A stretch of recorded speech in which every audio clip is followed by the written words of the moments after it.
Hello, everybody, and welcome back to the Lost Mine Pokemon Trading Card Game podcast. I'm Lucas, joined by my amazing, good at dancing co-host Landon. What's up?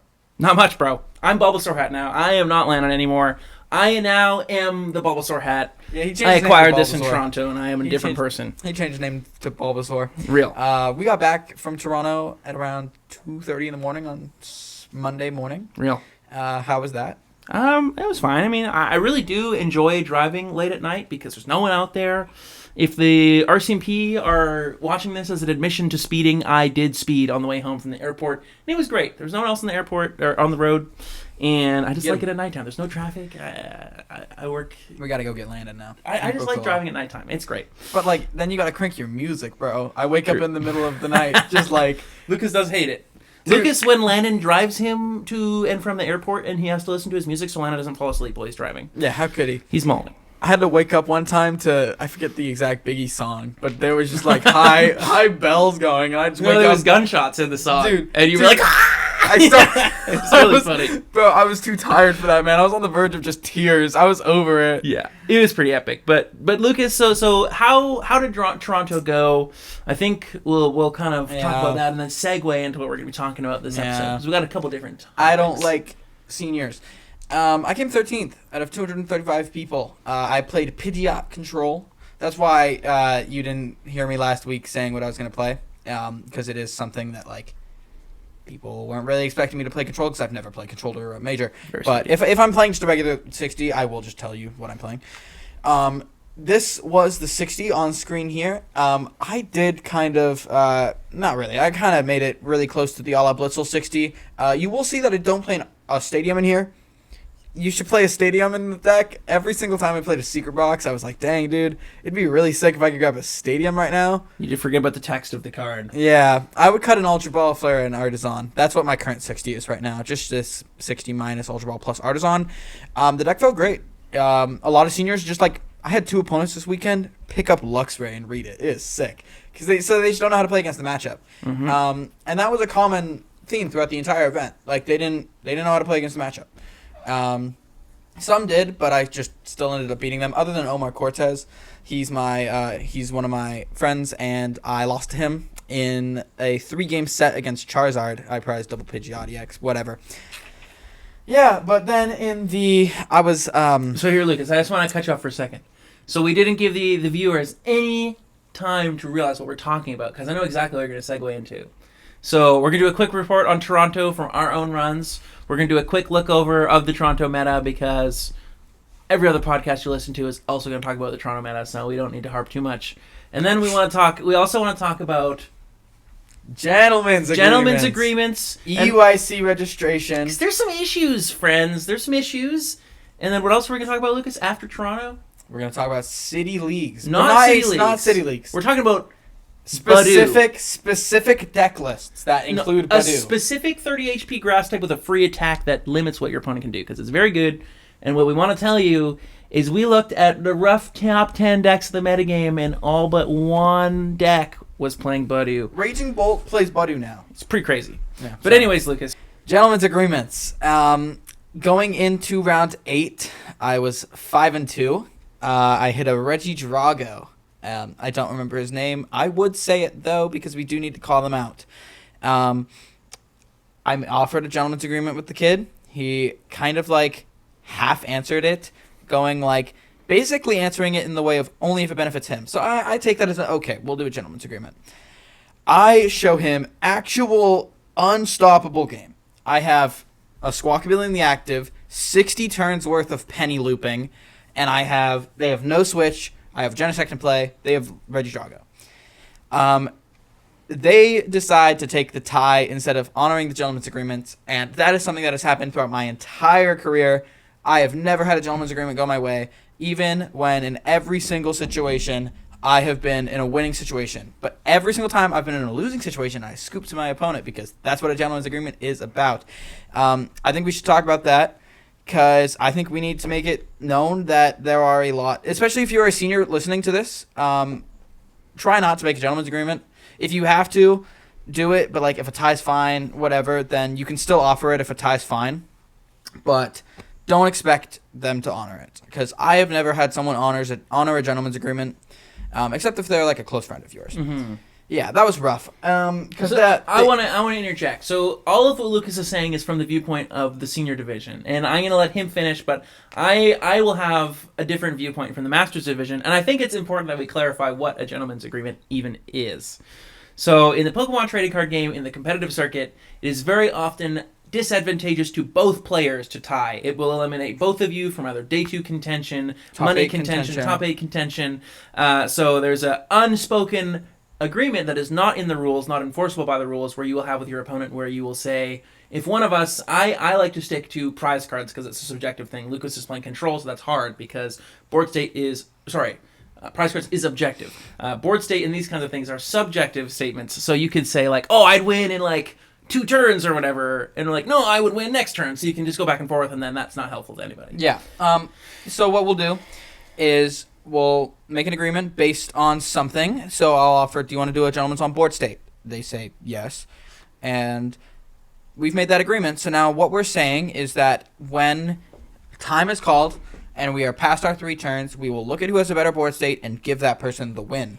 That is a very important thing in the Pokemon game. With the current rule set. Yes. The way things are structured now, it is an unfortunate, necessary reality for competitive players. Yeah. It is a very good thing so far within this current system. If people were to honor it, it would be an amazing system. But people do not, because they are going to lose the game and they're like, okay, I'd rather just tie. So I'd also like to clarify something. So the gentleman's agreement is strictly honor-based. I also honor gentlemen's and have had gentlemen's honored to me as a Masters player. But there is, if you make an agreement as a gentleman's to your opponent, the judge cannot enforce, cannot disenforce, cannot do anything about a gentleman's because it is strictly a non-formal agreement between you and your opponent as a player. There's nothing about gentlemen's agreements in the rulebook at all.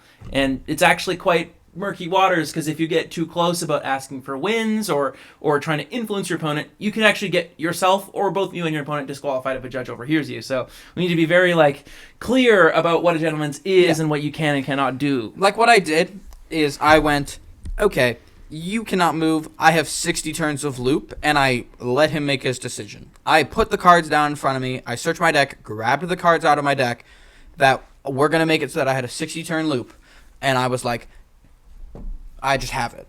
And I think that's fine.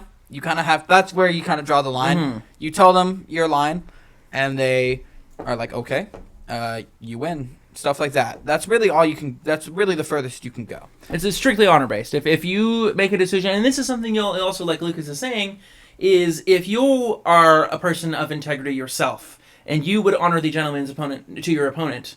I think me and Lucas are both people that have honored gentlemen's agreements that are disadvantageous to us. But you can't guarantee your opponent's going to give it back to you. So if they're obviously always in a winning position, going to want the gentlemen's to go their way. But it's if you don't know them, you have to kind of gauge am I just giving them the win if we tie by offering a gentleman's, or just taking a tie if I'm in the winning position myself.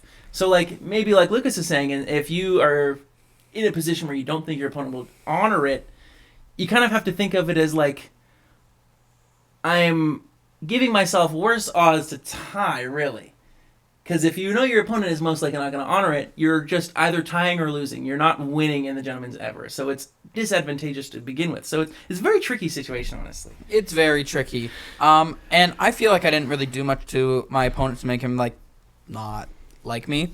I think the furthest I went was he asked me to play faster, and I was like, I am not slow playing you. Because I was not. I was keeping a very reasonable pace. I was playing the exact same speed I was game 1. But it's just that if I was to play it out, it's very hard for him to finish a game 3. We ended up. Oh yeah, no, we didn't end up finishing game 3 because gentlemen's happened. But that's the only thing that happened, and I was definitely in the right there. I wasn't slow playing throughout that match. I would never slow play, and I have not done that at a major event ever. But I will keep the same pace that I was playing game 1. Yeah, because that is completely within the rules, and it's not a jerk thing to do. It's really hard to gauge if your opponent's going to follow through on a gentleman's agreement, and it is It's annoying. impossible to gauge. It's not hard to gauge. It isn't impossible unless you know them. Yeah, and it's just like, it sucks that we have to do it, but if if people were to honor gentlemen's agreements, it would be an amazing system, almost perfect system. Yeah, and then that's just, if everyone had integrity, right, then things would be better. That's an obvious, like, worldwide statement, but I think I don't really want to discuss, like, changing time rules. I think the more the intent of this is just to kind of raise awareness of what gentlemen's are, because I think there's a lot of newer players, and also we know there's a lot of juniors and seniors in the audience, so I'm gonna let Lucas finish talking about what it's like in seniors, and then I'm gonna throw in my viewpoint. You can just start now. I think okay, I'll start what now. I want to say. I as a master, I actually most of the time find that gentlemen's are good. Like, I honor my gentlemen as my opponent. I have somewhat of a reputation in the community, as does Lucas. Like, I've won multiple majors. Lucas has won multiple majors, so I have, like, a reputation to uphold. So I have a outside influence to actually. Not that I wouldn't do it if I didn't have that influence. I have a selfish self-interest in honoring the gentlemen's because I have a reputation to uphold. However, if your opponent does not have this, then you have no, like, bearing on what their decision will be. And from my experience, most of the time I honor it to my opponent. I've had it honored back. I made day 2 at a Worlds because of a gentleman's agreement. Actually, no, I lost my win. I made it to win in a Worlds because of a gentlemen's. I've made it into day 2 of events because of gentlemen's. I've made it out of a day 2 event because I've honored a gentlemen's. I've made it in and out of money because of gentlemen's. Like, you have to offer them because of the current time rules, which, I mean, I don't know if I fully agree with the current time rules, but I'm not going to get into that. It's just something that if you are wanting to perform at the top level of this game, you have to know what gentlemen's are, you have to be willing to offer them, and you have to accept the facts of what happens when you're offering gentlemen's, because there's some really feel-bad moments. And there's some really not feel-bad moments, too. Like, when you get to watch your opponent make day 2, or you get to make day 2, and neither of you would have because you would have just tied, then that's great. Yeah. And another thing is, I've had much more success with gentlemen since I stopped, like, back when I was, like, pre-COVID, I guess, like 5 years ago, when I was just kind of 16, 17, 18, I remember offering gentlemen's on, like, board state, like, who would have won first? So we'd all show each other our hands, like, oh, I had boss, or, well, I could have judged you out of the boss, or I owned you, or end you out of the boss, or whatever. So then you get into these back and forths of, like, well, I would have won, no, I would have won, or whatever. So now I basically only offer on prize cards. I had a recent scenario in day 2 of Baltimore where we were tied on prize cards, and I showed, like, I have game next turn, but then my opponent counters with the judge, and then I was like, hey man, this is what I told you about the subjective thing, and we had a little laugh about it, and then we tied because we couldn't come to an agreement, and that was fine. I was okay with that. Yeah. But the prize cards, that's why it's hard for Lucas because he was playing control, Yeah. but prize cards is an objective measurement. I have 5 prize cards remaining, you have 6, I now win the game because I'm winning. So I think we need to clarify that I appreciate the objective part of it. I have had in Masters great success with gentlemen's. Just I'm a very honest person. I usually have good rapport with my opponents. If you're having a good time, it's like you want to help your buddy out, they'll help you out. Scratch my back, I'll scratch yours. But I think we have a lot of juniors and seniors viewers out here in the crowd, and it's a very different game. I remember what I was kind of like in my teenage years, and definitely a little bit less honest than I am now, and definitely a little bit of a different moral compass at that time. And I don't know if it's really fair to blame kids for being kids. Like, it but does you got to be suck. aware of what kids are like, right? They don't have a their prefrontal cortex is not fully developed. This is true. Neither is mine. Neither is Lucas's. You know, it's, Yeah, actually, mine's fully developed. true. You're 10 years ahead of your time. Yeah. Oh my goodness. I'm actually Albert Einstein. Real. Lucas. Albert Oldale. There we go. Oh, Albert Oldale. That goes hard. Yeah. As a junior and senior, there is a lot higher risk to offering gentlemen's agreements. I agree. As juniors and seniors do not have the moral compass as masters. They don't realize, this is just a bad thing to do to the other person. Mm-hmm. So I'm just not going to do it because it negatively impacts them. A lot of juniors and seniors are not able to think clearly in that manner yet. And that's fine. It's just, I think the point of this is just like to make sure you as a player, as a viewer of this channel, as a listener to this podcast, we just want to raise awareness, because I don't think I've really ever seen anyone talk about what gentlemen's are, what they do, implications of what it is. I think the viewers of this channel probably want to do better at Pokemon events. To do better at Pokemon events in the current time rules, Yeah. You kind of got to be comfortable with what a gentleman's is, and comfortable offering one, and comfortable knowing how to offer one. So Yeah, you got to be like going into my recommendation is as soon as you start game 3. Do not wait for the game to start. no. You need to. I also will say at the beginning of a set, like if I know it's the win in, or I know that if I lose or my opponent loses, we're both out of day 2 contention. If you're like starting a tournament like 2-2-1 or whatever, and you got to win out 4. That was. I've had that situation before. The beginning of the match. Salt Lake City. Yeah, I started 0-2 and I was 7-2. I said gentlemen's every round because I didn't want to tie. I even the last round, my opponent asked if I wanted ID. I said no, and then I beat them anyways. But not in a pretentious way. I don't mean to say that in a braggadocious anyway. But you gotta. I say at the beginning of the match, if I know that match cannot be a tie. For the outcome I'm looking for in that tournament, I just offer it right away, make sure my intentions are clear, like, hey, if we're going to tie, would you be interested in a gentleman's on prize cards? Usually they're like, yeah, or let me think about it, or if we go to game 3, let me tell you at the beginning of the game, and usually they're fine with that. And some people just say no. And another thing I want to clarify, if your opponent says no to a gentleman's, if you try to push it, that's against the rules. You can get yourself a game loss, a disqualification, a match loss. Like, you can get legitimate penalties for this because... Yeah, I think the furthest I've ever gone is my opponent was like, no, and I was like, tying does nothing. He's like, I know, and I'm like, okay. Yeah, like you can like some people just don't know, and it's not. I don't think it's inherently bad to say like, hey, if we both tie, like nothing is. It's not like you're not trying to pull a hood over anyone's head. You're not trying to lie to them. I just, in my experience, I'm trying to present people with the facts of the situation. Yeah. And let them make an educated decision. Yeah. Because they're entitled to a tie if they want one. Yeah, I offered it. He said no. I'm like, tying does nothing. He's like, I know, and then I'm like, yeah, whatever. Yeah, I mean, and you can do if that. you're gonna naturally tie, like, sure, if you don't you tie your winning in to day 2, you still are gonna get some packs. You're gonna get some points. Like, maybe the tie to that person is worth that to them, and that you have no entitlement to that win more than your opponent does. Like, it's equal. Whoever, either the result of the match is the result of the match, no matter how it went down. And you have no right as an individual to try and alter your opponent's decision. So I think I've said what I wanted to say about gentlemen's. I think I have also. If you have questions about gentlemen's, if you have interesting stories about gentlemen's, if you, in your experience, have had good or bad experience with gentlemen's, please drop a comment below. We would love to start a conversation about this. That was a fire plug. It was a plug. You know, you got to get the engagement. You know, it is selfishly good for us.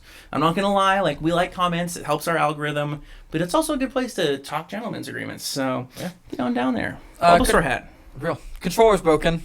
And our next topic. EUIC. EUIC. So, this is always a hot button topic for people, is like registration numbers for ICs. And I think Lucas has had a bit of a short end of a stick here. I have. I've started doing this thing where I am now tweeting every day at Play Pokemon to open more spots for juniors and seniors, because I did not get in when I was there when registration opened. Yeah, both like refreshing at the clock turn, like doing the most, like waiting in the queue. We had my mom tried to register at the first attempt, and then me and my mom tried to register at the second attempt. So my mom had 2 devices the first time, and then I had another device the second time. So I had 5 devices going, and I couldn't register. That's insane. So here's my opinion on the topic. People are, I've heard multiple mixed opinions, like, oh, there's way more masters than seniors and juniors. Why should they get more tables than us? Or this is my take. Pokemon is a children's card game. It is advertised as a children's card game. We have thousands. We're going to have, like, last year we had over 2,000 masters. I don't remember the exact number for masters at EUIC. We're going to exceed that, I'm sure. What is the problem with making a couple hundred extra seats for seniors if we have all these thousands of masters?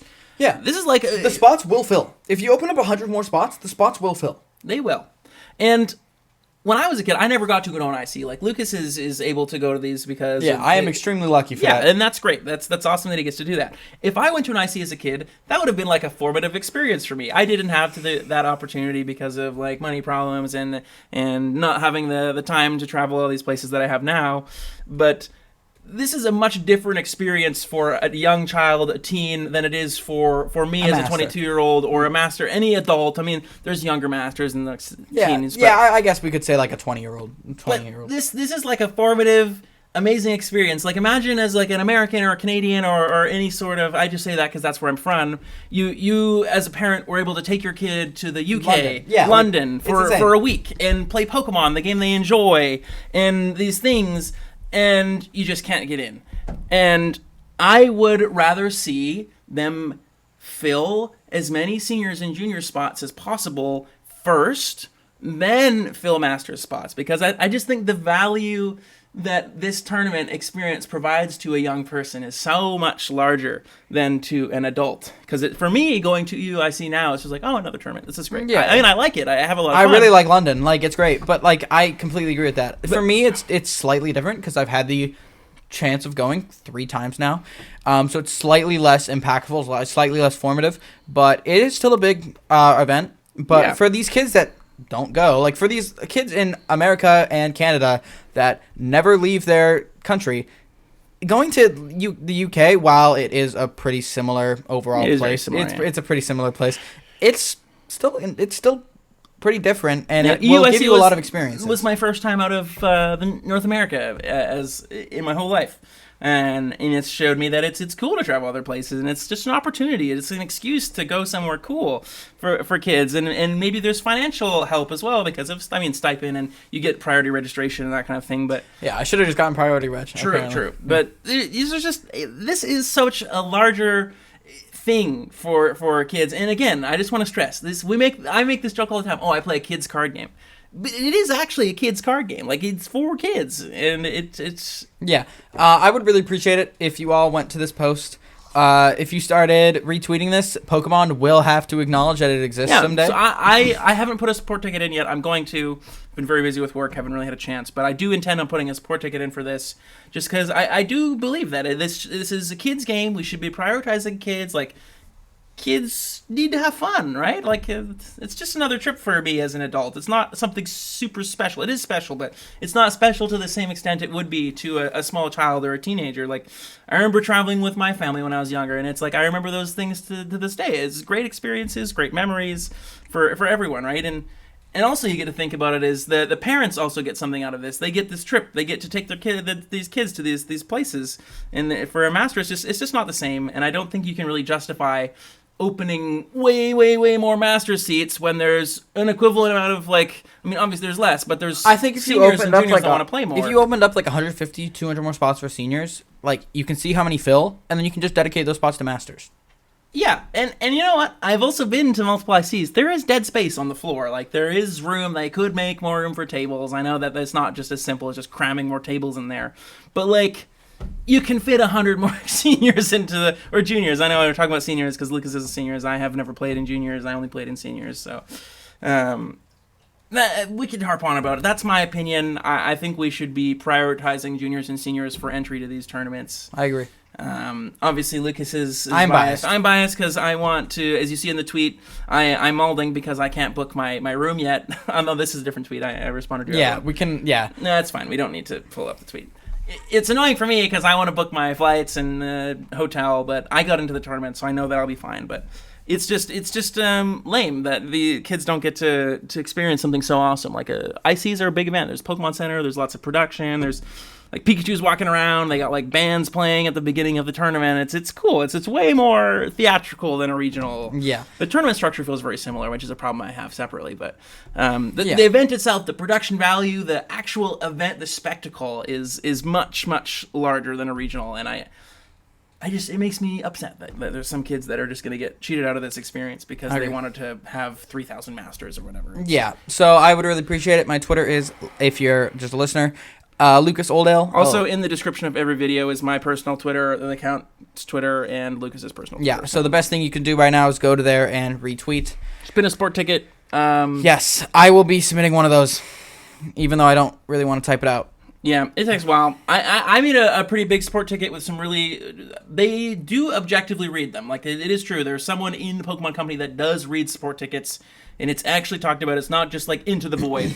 I submitted a support ticket about prizing, like, before everything changed, and they pretty much, I don't want to say that they did what I said, but I proposed, like, dollar amounts, and it was very similar to my support ticket went in, so I do know they look at feedback, like, so... Yeah. Don't think that support tickets are just yelling into the clouds or whatever, but, yeah, we should let kids play at ICs, we should be prioritizing them. I agree. That's our little yap sesh to start. about our two topics here, but we want to have a quick look at Toronto because we did see another BCer in finals. Didn't take the dub, Caitlin White. We're going to have a quick look at top 8, maybe like a quick... We just want to spend 10 minutes here because it is important to look at this, but we don't want to make the whole episode. Yeah, I don't think we need to look at all these Drago 60s. No, so... Let's just only look at Callie's and Calvin's. Okay, so yeah, Calvin Connor, good player. I don't think he's ever won a regional before. This is cool. Yeah, it's his first one. Good for him. Yeah, let's go open image.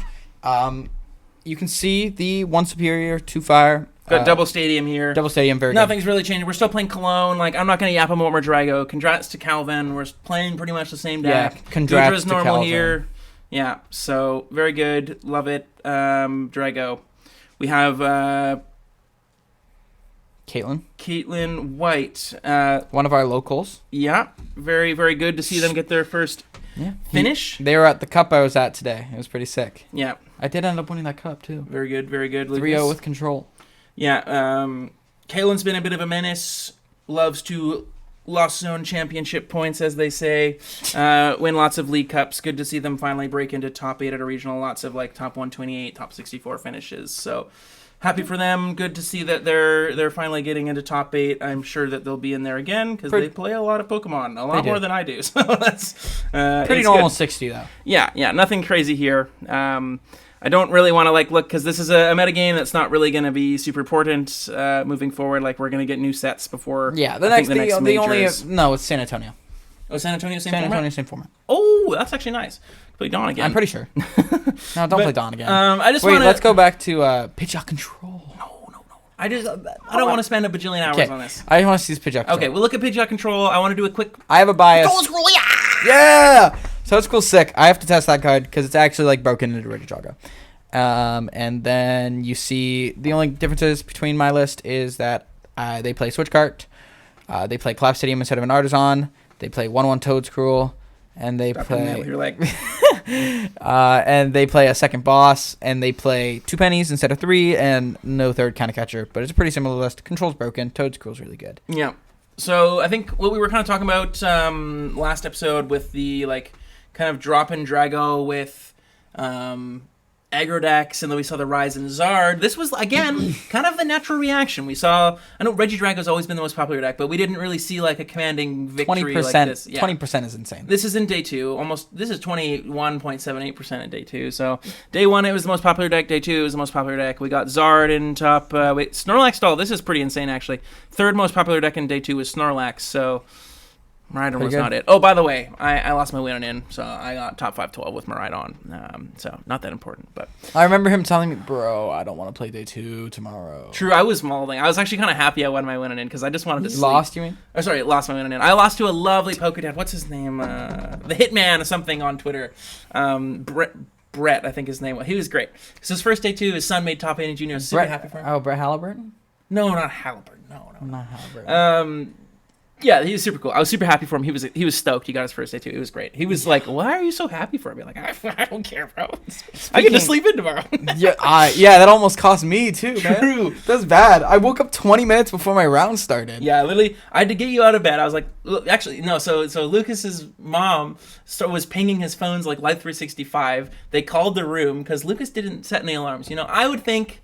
Someone makes day 2. I forgot to set an alarm. They set their own alarms, right? I didn't do it. Yeah, that's pretty obvious secondary reaction. So we wake up 20 minutes before. I'm like, Lucas, get the hell out of bed. Let's go. He goes to have a shower or whatever. No, I don't. I don't go to have a shower. You went in the bathroom. You were like, close the door. I was going to go brush my teeth. You're taking your time. I'm like, Lucas, you are not going to make your round if you do anything except for walk out the door right now. So he runs down the sidewalks of Toronto and gets to his round with 2 minutes to spare. I sent a picture to his parents that he's sitting in his seat, and then I went back to the hotel and went to bed. Yeah, that's sick.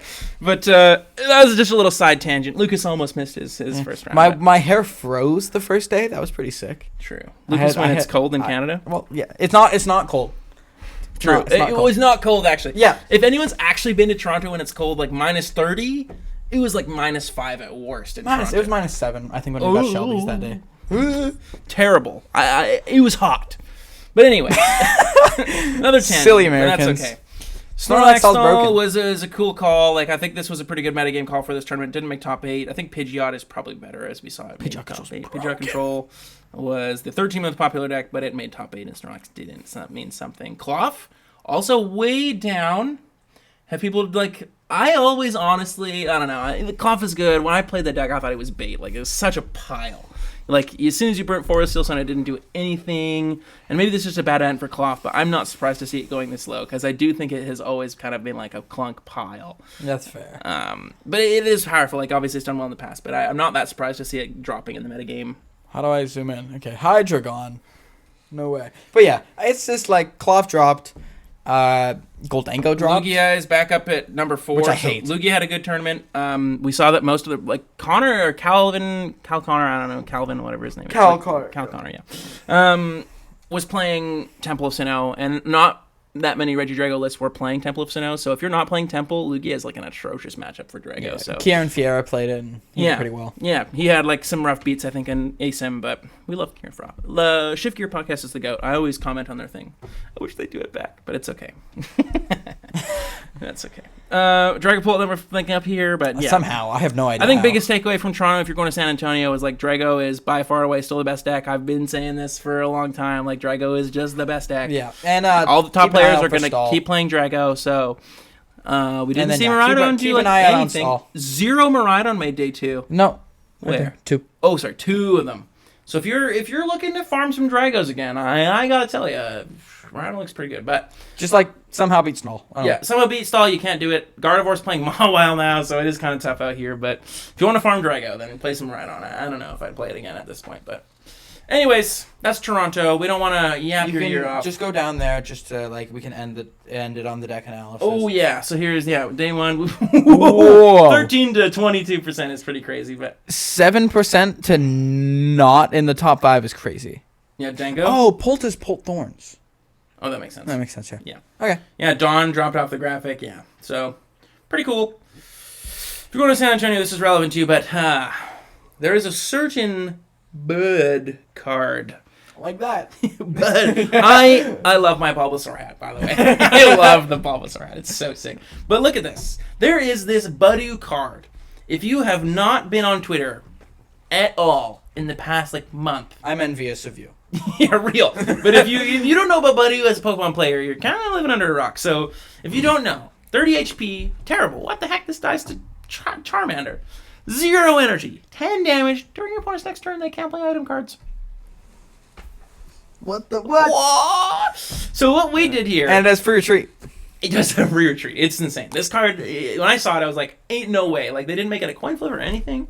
But no, they printed this card. It's going to be legal. It's going to be very good, as we're going to talk about here. What we did was we gathered just a bunch of different champion deck lists from City Leagues. We don't want to be another channel just scrolling through City Leagues forever, just yapping about things. We used got to the do top that. 10 decks. Yeah, we picked the top rough 10 decks of our current metagame. Just showed you updated list, just to show you that all but one of them plays Budu. We also I could not find stuff for the Champions League. I apologize. Yeah, we wanted to talk about Champions League, but it's going on right now. It's Like probably right now. yeah, because Japan is 17 hours ahead of PST. I think that's accurate, something like Azul's that. currently streaming. Yeah, so it's happening right now. Badu has attacked 13 times since the last time I watched, which was 3 hours ago. Yeah, it's insane. But this is Dragon Ball. So in no particular order, we just have 10 of the most popular decks that are currently in our metagame. Pult is annihilating. Yeah, I mean, Pult is not... excuse me. Has never been especially, reliant on items because you want to evolve into Drifloak anyways. You'll see We can here just that we're TM playing Evo. 2 Candy, and we're playing a Dusknoir line. Yeah. And there's a lot you'll see in deck lists that are changing because Budu is so splashable. It takes 0 energy. It has free retreat. Literally every turbo deck on this list plays Budu. You'll see, literally every deck. There's no reason not to play Budu, honestly. Except for Charizard. Yeah, we'll show you. We could not find a single Zard list that got first place that played Budu in it. We which checked. is weird because We went my back opinion, to December 1st. Yeah, any deck that can just go attach retreat, you should probably play Budu. If you're going second, you can just go. Well, I think it's different for Charizard a little bit because they don't play anyways to finding energy. maybe. So they have to go Seal Stun for energy, which Yeah, is that's bad. fine. But this deck plays basically one. It plays 2 more but outs it, energy. but it plays Vessel, one best. so it turns into 5 outs. Okay. You will just see very large deck lists considerations for item lock. You will be getting item locked when Badu comes out, basically like every game for the million. Not every game. Most of the games you play, most of the sets you'll play, you will get item locked. I would recommend playing a deck that has onboard draw. You Yeah. basically just want to go like Badu your opponent, set up your board. So we're going to see a drift. We'll see in these rare candy decks away from rare candies. We see 2 here in a double stage 2 deck. We're going to see more team evolutions because items are not tools anymore. Tools are not items. Yeah. I would just make sure you have ways around Badu. Yeah. And make sure you have ways of setting up your board with Badu item lock. Because if you do not, you will lose to every single Badu item lock deck. You will lose to every single one of them. Real. Like if your Drake opponent, per se, gets to just go attack for 10, recon. Until they're set up, they just get to item lock you, and then they can just switch into a direct. Yeah, they can literally set this up too. They go Kazam Badu. Like they're setting up math too. Yeah, so which is it's actually broken. I hadn't even thought about that. Yeah, That's that is pretty very good. That is very good. So yeah, like we'll see here. Like we've kind of talked about this list a little bit, but there's just every deck plays Badu. There's no reason not to play Badu unless you have like an explicit reason to say no. There is deck list considerations, like you got to build your deck differently now. It's like when Guardians Rising came out, and we were talking about Trash Launch Garbodor. Like, the whole format, one card got printed. Okay, Guardians Rising is like a very old set, and Trash Launch Garbodor was 1 Psychic Energy, 20 damage for each item in your opponent's discard pile. So basically did the same thing as Badu. It was kind of like item lock, because if you just went ham on items, they'd just go, okay, one shot, and they just win. So you couldn't do that, because otherwise you just have, your opponent has a 1 Psychic, one-shot anything in your deck. So before Guardians Rising came out, we were playing like 4 Trainer's Mail, 4 Via Seeker, 4 Ultra Ball, 4 Nest Ball was out at the time. You're playing like over a third of your deck was items. And Pokemon was like, oh god, we gotta print like some broken item counter. Yeah, and I think Garbodor was great for the it was game. Great. It was great. It slowed down Everyone the loved that immensely. format. We stopped playing Shaman EX in all our decks. We started going towards more heavy supporters. The game slowed down. Everyone loved that format. I think this format's gonna be pretty good. I'm of the opinion that Badu is a good thing for the game. Like, it does force people to slow down. But it's just, you just got to play around it differently. You just got to play differently. It only has 30 HP, so it's going to be really difficult to... What? I was playing at a save by. Oh, lost mine. Yeah, you're just going to have to play around it. And it's going to something like Dragapult is going to be pretty good at that because we have onboard draw, like Lucas was saying. Also, instantly, if everyone's playing a 30 HP basic, Phantom Dive is going to take some extra prize cards. Yeah. We got Radiant Alakazam. We should move on to the next deck list. This is less of like... I don't know if we should be playing Terra Orb. Maybe a third Ultra Ball. Yeah. It's better. Drago is playing... This list is whack. This is a whack list. We're playing Power Glass. I don't want to say that these lists are ideal. We just more so wanted to say an example of Badu is everywhere. Yeah, Badu's in Regidrago 60s. And I kind of like the idea of Latias, Badu, and Drago now. Yeah, and also we have, like, I think the Power Glass is like a natural reaction to Badu because with something like Drago, we'll see Drago is not very popular in City Leagues. Again, Japanese metagame is not really ever representative of North American metagame. It's a little bit, like, people will get their initial 60s from it. Yeah, but we see, like, Dragapult was, like, the best deck when it first came out, and then it completely flopped in North America, and it still hasn't really performed as anywhere near what it's ever done in Japan. But it's just different, like, they play a different best-of-1 format and different factors, but... Like Drago's adjusting. They're playing Powerless, so they can power up their Drago without items. They're playing double Squawkabilly, so that they draw into it more. Yeah, so you just kind of have to, like I said, build your deck differently. Like a deck like Drago that's never gotten punished for just going like 4 E-Switch, 4 Vessel, 4 Ultra Ball. They're still playing all these cards, but they have to play like a terrible card like Power Glass now to get around this. Yeah. And they also play Badu because it's just broken. It's just an insane card. Like imagine now Drago... You love going first because you just get to go bench your V. Next turn, evolve my V-Star, go ham, do all my stuff. Maybe they're item locking going second. But now if you go second, you can just go, okay, retreat to Badu, attack. What are you going to do? You can't really go find boss attack on your turn when you're item locked. It's really difficult. You can't prime me. It is basically just almost a free turn. And again, we don't really care because we just cut Cleffa for it. I mean, Cleffa's very good, but would you rather draw a couple cards or stop your opponent from doing absolutely anything? Stop your opponent from doing absolutely anything. I would rather stop my opponent from doing anything. Yeah. Unless my hand is like atrociously abysmal, but that happens. But I think Drago is going to see massive changes. Yeah, Drago is a very good deck now. And it will still be good. I don't foresee it really. I probably will still be the best deck. But when Drago has to play the Badu, it's just proof. So let's go to the next deck. We got Miraidon on here. This list is goofy. This is a whack list, but another example. There is a Badu. This is a deck that also wants to choose second. Thank you for playing 50 HP Magnemite, by the way. I see so many people not doing it. I'm just like, why? But this is a deck that wants to attack going second. But okay, I whiffed my Photon Blaster, my Ampy very much. You know what I'll do? I'm just going to shoot Badu and item lock you. That's the worst case scenario. That's fantastic. Yeah. And then they do nothing, or they take a one prize knockout. Like, okay, boss takes your prize rest. Now I'm ahead. Yeah. So, like, if your fail case as the player going second is just item lock, That's broken. that is broken. That's broken. That's This insane. is very good. Like, you're slowing your opponent down to the point of, like, you're not actually paying for the fact that you whiffed that attack. no, like, what's the downside there? There is none. Do not So- play many more. Yeah, this list, we're not condoning these lists in any way. Like, this is playing, like, Area Zero Prime with this list for a reason. This is wild. This is not a list that I would love playing. But the point is, Budu in Turbo Decks. It's is good. We now have Cloth with 2 Trappings. Budu. 2 Budu. So, I think Cloth is also kind of cool because you can Mochi poison. I have a cooked list. Wait, you didn't pull that up. You didn't let me. It's fine. We'll just Luke go was like, to this your- list sucks. We'll just go to your Twitter afterwards. It's fine. True. But this is a cool synergy that I came up with a list with. There's some like Monkey Dory, Mochi, Budu shenanigans where you can like really boost your damage output in. It's difficult because still Budu only has 30 HP, especially if you're poisoning yourself and now it's 20 HP, 10 HP going back into your turn. So like literally your opponent goes and your Budu dies. Like It's like it just is, it's gone. But like another example, this is a deck going second. We've got Latias, we've got Trolley or bench out. We go second, Trolley, retreat Budu. pretty broken. And with the poison Your also, worst like case you, is just item lock. yeah, you can poison your opponent.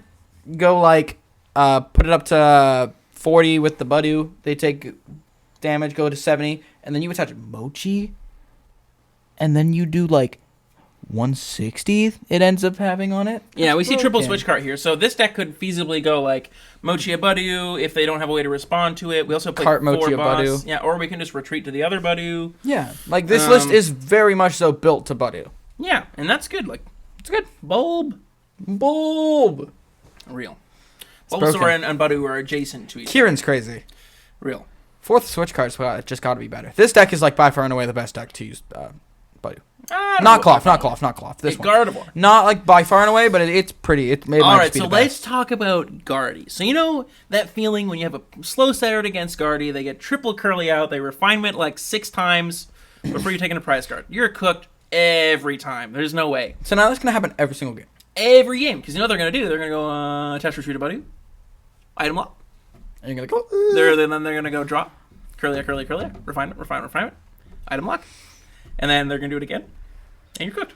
And then as soon as you respond, they go stamp, swing. Yeah, it's insane. So you then have this giant hand, and you've been item locked for a few turns, and then they just stamp you, and you have all these random items in your deck, and they go stamp KO. Guardy is so good. I love could Guardy. honestly see like And we see Foriano as well. low key. This deck could maybe benefit from -1 bravery charm, +1 booster capsule, plus bonnet. Because For then you can Dory every turn. No, you know what That's you can, kind of broken. okay, but you know what you could do is you could just Psychic Embrace and then Dory the damage. But Crazy. then that's not infinite. But you aren't Budu infinitely. We're not You're Budu. Like, going Budu the point with infinitely. Guardy is, my point is, if you get to the state in the game where you have a bajillion Curlias, you've drawn like 12 free cards off refinement, and your opponent's done nothing, you like honestly, unless you egregiously misplay, you cannot throw that game with Guardy. Like Guardy is so powerful. We have 60 damage a turn from abilities. We have a giant 310 HP Pokemon that 2-shots anything, 1-shots basic EXs with Adrenabrain. We have Bench Snipe. We have Ability Lock. We have 1-shot anything in the active. And now we have Item Lock. And we have That's Build pretty on Draw. broken. We have... Yeah, this deck is insane. We also see triple Artisan's Yeah, crazy. I think I would rather... I want this list to go -1 Artisan, -1 Dark Energy. No, Triple Dark is insane in Guardy. Triple Dark Double Dory is the way to go. Like, there's no way you're not There's... playing that. What? It's very good. Getting Double Dory down each game is insane. I mean, I honestly could go like -1 Artisan, +1 Arvin, -1 Iono, plus an Ultra Ball, minus something for Luminion. We're not debating lists here. Maybe not Luminion. We're not debating lists. We just want to prove to you that Budu is everywhere. So Budu's broken. I do think Guardy is one of the best abusers of Budu, just because like what I said. It's the type of deck where like if you get an extra turn, you're winning the game. Yeah. So Budu gives you the extra turn. We have another turbo deck. We have Raging Bull EX playing Budu. 4 Pokemon Catcher is fire. I love 4 Catcher. This is the first list, other than like not playing Latios. This is the first list I can. No, Latios is crazy. Yeah, actually. I low key -1 Lost City plus a Latios, you're good. Goat. And then the list is broken, and then you can actually Budu. Stamp. What? How are we Buduing? Yeah, I don't know. We have 2 switch cards. You also could just like start Ogerpon, I guess. start Squawk. Anything that has 1 retreat. Like most of your deck actually has 1 retreat, like 3, or maybe not most. So you have 5 basics without, and then you have, We have 5 with and 5 seven, 7 with, because you have Greninja Buddy. Yeah, 3, 4, 5, 6, 7. Okay, yeah. What was that, Matt? I don't Bro, know. what happened? I don't know what I skipped there. I didn't register 2 of these 4 Pokemon. Yeah. Anyways. I think Raging Bolt is completely fine with it. Like, you are going to either turn 1, completely annihilate your opponent. By the way, this deck plays Unfair Stamp. Yep. And That's then... kind of normal in Moon, though, so I don't hate it, actually. I think it's kind of gas. It might be. Especially with 4 Pokemon Catcher. Plus, also, Or... like, think about a Turbo deck. It's also just Shuffle Draw 5, like... Yeah. This deck should just, like, minus the Sandy Shocks plus a Latios. Real. And then, yeah, like, this deck is just going to be incredibly strong. So real. Like, it's... You either completely annihilate your opponent on turn 1, or you item lock them and completely annihilate them on turn 2. Also so real. Have you seen a deck that hasn't played Budu yet? I haven't. Me neither. I mean, it's We're not gonna get like... to 1. It's not like we specifically organized... Oh, wait, there's 2. Lugia doesn't play. Oh, right. 2. 2. So we wanted to highlight Lugia because it gets a new card here, which Lucas told me is better than Chinchino, and I thought he was capping. Okay, maybe not. But it is to the same level. Regigigas. 4 colorless energies, 100 damage. 160 HP, by the way. 160 It's HP. huge. 4 energy, 100 damage. If your opponent's got a Pokemon is a Terra Pokemon, this attack does 230 more damage. So 330. That one-shot's If you can't count like me. Yeah, I have no idea what happened with the Raging Bolt Pokemon. That was insane. I think that this is broken. 4 energy now kills a Charizard. 4 energy kills a Dragapult, which is incredibly good in the meta. And it kills a Terrapagos. So it's kind of like a basic Chinchino in a way. Like it is a 1-prizer. It takes 4 energies. Like Chinchino takes 5 to one-shot stuff. I do not think cutting Chinchino is the angle. Like we still see a 1-1. I wouldn't be surprised to still see 2-2 in the deck. I kind of want to go -1, minus both of the rats, plus Raikou, plus Lightning Energy, cut something for Vessel. You can.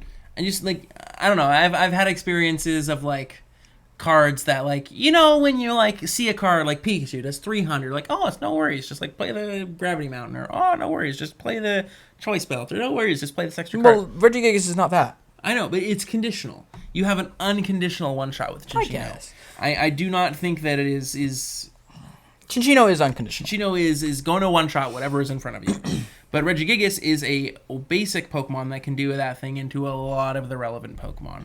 And it can also go like Gust KO on Water Ogerpon, Grass Ogerpon, Fighting Ogerpon.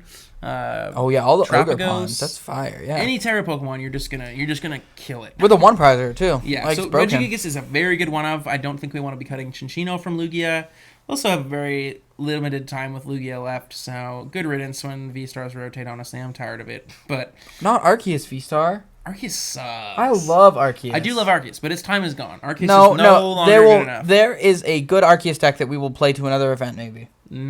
Maybe it's like a 1% chance. Makani Tran will just send the 60 and we'll be like, okay. He has hooked me up with an Arc 60 for an event before, and I did play it. What was the 60? It was for Knoxville. Although yeah, he's kind Gigas. of weird. He didn't really want to fully leak it, but he leaked a little bit. Gigas was broken for that It's a event. pretty good deck. So that's Lugia. The helmet to prevent against Tina. True. That was the full face sick. helmet was sick. Full face guard. Turbo Moon. We're also playing Buddy. Yeah. This one's honestly pretty easy way to Buddy too. We got like Petron Ladia, so we can usually put like a pretty easy we can always put a This is a 1-prizer. good 60. You can go Judge Badu. True. Like, if your hand's just not very good, you can just go all in on the Judge Badu and then just be like, okay, I'll do it next turn. Yeah, that's the thing. Like, very frequently in the Pokemon trading card game, you will whiff by like a card or 2 cards. Now, every deck's worst case scenario Is is a Badu. just item locking. It's just Which like is every deck. insane. So you can't really whiff anymore. And I that's a good thing. I like that. I do like it. And I also like that they've created, it's not like another Seismitoad EX, where it's just, if you don't know about Seismitoad, maybe I'm an old head. I don't know. You kind of are with that take. That's kind of old head. Seismitoad was like oppressive because it did enough damage. Like, so Seismitoad was an EX Pokemon, 180 HP, which was like the highest HP at the time, and it did double colorless for 30 damage and item locked. With Muscle Man, you could now be 4-shotting Pokemon. There was laser, so with Toad, you could functionally You could two-shot stuff with item lock, which was way too good. Badu is, if you're trying to two-shot stuff with Badu, you're playing a lot of gimmicky cards. Like, we'll pull up my list later. Because that list is kind of funny. It's funny. I honestly don't think it's that bad. I like the idea. I was cooking. Yeah. But you have to play gimmicky stuff to make Badu do that. Yeah. Seismitoad was built It's in. not like the item lock where you just get to have like a broken big HP EX that you can just like pick up when it's damaged and keep two-shotting stuff and just like wrecking your opponent. Like Toad was way too good. But Badu is very thought-provoking because it's very easily accessible to the item lock, but it's also so frail. Like anything kills it. Like you can just motivate the thing to death and it's fine. Real. Like it's That's not fire. it's not it won't be oppressive. It's just going to change deck building. Which gonna is sick. It's going to slow things down, which I love slower formats because the longer turns go, the more opportunity to make plays that you have and the more opportunity for higher skill players to take the match, which I think is a good thing. We should be rewarding player skill in Pokemon. Because why else? Like we should be trying to lower the RNG to an extent. You can't fully get rid of RNG in a card game because Lucas is always yawning. Yeah. Lucas, I worked a 12-hour shift and I'm just yapping like no else. I have and no haven't idea. yawned Bro, your ever. house is hot, man. I turned the heat off. There's no heat. It's in here. hot in this house. You're It's wild. warm, actually. My house is like -2 degrees You're at all wild. time. You're wild. Well, my house is like always cold. But my point with Badu is it's not going to be oppressive. Yeah, like the slow decks that want to use it, like they're going to use it to its full potential, and its full potential is literally gain an extra turn. Gain Yeah. 2 extra turns. And it's not like a full turn. Like you can have a good hand through item lock, but like look at this deck. We're playing 4, 8, 12, 15, 18, 21, 23, 24, 25 items. And Almost basically 29 with the Pokestops. Pokestops. You're shutting down pretty much like half your opponent's deck for a turn. And again, we're not Badu locking the whole game like something like Toad was. So your opponent is going to get an opportunity to play the item cards, but it's going to be later in the game. And we think of things like the the Badu Judge. You sit there for a couple turns, your opponent has like a bunch of vessels and nest balls and all these things that are like not as good as they would have been in the early game that they now are still drawing because their deck is like still has 30, 40 cards in it because they Yeah. haven't had the opportunity to play anything. Yeah. So Badu creates like awkward late game situations, which are good because it rewards high skill gameplay. I agree. And look at this. Goldango. We're playing the 50 HP Gimme Ghouls, so we have a 1 retreat one because now what do we got? All 1 retreaters in our deck. So we can always go second if we go Badu. second and just go retreat into Badu. Yeah, and Goldango's a great user, a great user of Badu. It is, because Goldengo loves going first because it can just go get all its things out, then next turn evolve, KO you. Also now doesn't mind going second because what's our worst case? Badu. Woohoo! Woo! I need to get a Badu hat too. Yo, wait. How do we troll people at a tournament? I'm sitting there with my Badu hat on, just like itching pollen, itching pollen, itching pollen. That'd be menace behavior. I'd Bro, love they'd that. actually just like... It'd be like- They'd hit him with the... Bro, my Bulbasaur hat, my Bulbasaur, no! You know, They would steal it. They would steal it from me. I don't They'd, know like- if you they'd, guys like- follow me on Twitter. Another thing, I went and voted in the federal by-election this week, and I pulled up to the voting. Wait, what is place. the federal by-election? What did We're we not vote gonna. for? We're not gonna. No, discuss, what did we vote for? It's like we're not gonna discuss Canadian politics on the Lost Mind account. If you want to discuss Canadian politics, please privately message me. I would love to discuss that with you. But This guy's very, um. very good with politics. I wore my Bulbasaur hat to the voting place, and all of the election employees were like, "Nice hat." Bro. One of them was like, "Charmander's better." I'm like, but it was cool. It was fun. Even these, almost picked the Charmander hat. I did almost, but the lovely people at the prize will help sway my decision. They were like, it matches your eyes. And then another person, different person, people said said it Bulbasaur matches your matches. eyes. Like, It was sick. It was sick. It kind of just looks like his dog, also. True. We'll do a bean reveal one day. He's over on the couch like licking his paws and stuff. Yeah. Not barking this episode, which is nice. He didn't just have to sick. get put in another room because he wasn't being annoying today. He's being a good boy. Okay. So- Yeah, like Goldango's good. You can go Badu, and then you can like have another turn, put another Goldango line down, draw a bunch of cards. Badu, they knock it out. You go Fez, attach, like draw, Togekiss, swing. It's like Real. broken. Charizard. So, multiple things. We could not find a Badu list with Zard. For whatever reason, Lucas is like, yeah, you're not wrong. They do. This list plays 7 energies, though. No Vessel. You'd have to Seal Stone for it. But I think the big takeaway from this is look at our ace spec. It's no longer unfair stamp. And I think this is going to be pretty consistent across a lot of Stage 2 decks. We've seen some dabbling of Grand Tree in current format. Like we saw some wild like Greninja piles at Sacramento and some cool Grand Tree decks there. But you know what card type Grand Tree is? An ace pack.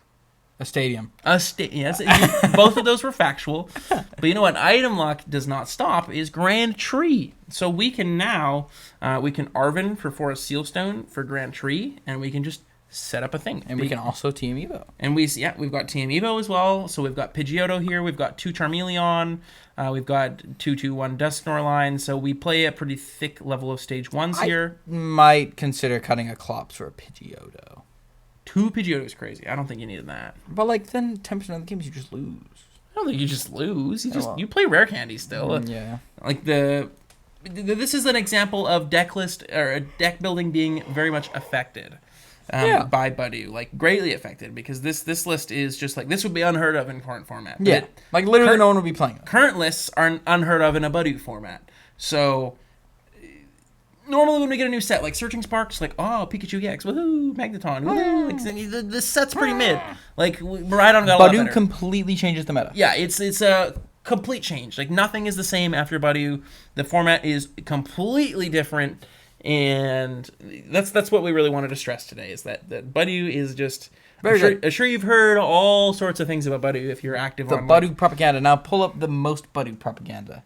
Is it my list? Yeah, it's your list. All right, so we're going to briefly go to... right there. Oh, too late. Okay. I'm a noob. Old head right here. Yeah, real. Bulbasaur head. Real. I'm a Bulbasaur head. There's my... Oh, we're just going to go... Here, this is me at the voting place. With the Bulbasaur? Yeah. And scream if you love British. Okay, just pull up those. Just pull up those. I'm trying to find it. I just got to keep scrolling until we get there. Oh my god, it's man. digital. Oh my god. I tweet a lot. I tweet a lot. I got my Riz deck list here. Surprise Pikachu face. All my updates. Where is it? Jeez, dude, there right it is. There. We're cooking. Okay, so thank you for bearing with me while we scroll through our Twitter. But this was my very first take on a Budew deck. Oh, we gotta like Bob McDoodle. Oh yeah, I love Bob. Oh Shin. And Shin, we gotta like Shin and play. I'm just gonna like all these. Yeah. Play 4 Cavalion. That's crazy. Yeah. But the idea here is, so we're playing Trolley. So this is kind of the similar engine to Cloth. Also, choosing second may or may not be optimal for like every deck now, because going second, you just get to Budew first. Yeah. So it's pretty insane. Yeah. But the idea is here, we have the Monkey Dory, we have Binding Mochi. So what we can do is we can put Binding Mochi on Budew. We can then Brute Bonnet poison ourselves. We take 10 going into their turn, 10 going back into ours. We can then Monkey Dory the damage off, or retreat to clean Budew. While in the back, we're setting up our Dodrios with the ability... I can't read that. Something draw. You put a damage counter on the Dodrio, you draw a card. Now, how much HP does Dodrio have? 100. 100 HP. So we have Fan Rotom. We trolley out a full bench of 8. We get our Trapagos, we get our triple Doduo or whatever. We have to bench Trapagos before trolley. We get our Monkey Dory, we get our Budew, we get our Latios to retreat, we get our Sneasler, our Brute Bonnet, we get all the goods. And then we go Fan Rotom for triple Dodrio. And we go evolve. Draw 3 cards every turn. 3 cards, and then we can build up damage. We can attack with Dodrio's attack late game because the game's getting so stalled with Budew. And Dodrio is 30 for each damage counter on it. Yeah, 10 plus 30, and then you can move the damage so we can get. That's clean. 280. We kill an Arceus V-Star. Real. Woo! And we got Trapagos plus double Monkey Dory, which can be like what. 350 with Mochi full bench, poison damage, triple Monkey Dory ping or double Monkey Dory. We got Gravity Gemstones. We can start like bringing stuff up with our counter catchers and bosses and locking it in the active with Budew because then we'll be able to play switch cards. Yeah, we got Ursaluna with Monkey Dory. The Gravity Gemstone is so broken. Yeah, so this was like a very early cooked list. I wanted to throw that out there. Lucas wanted me to share.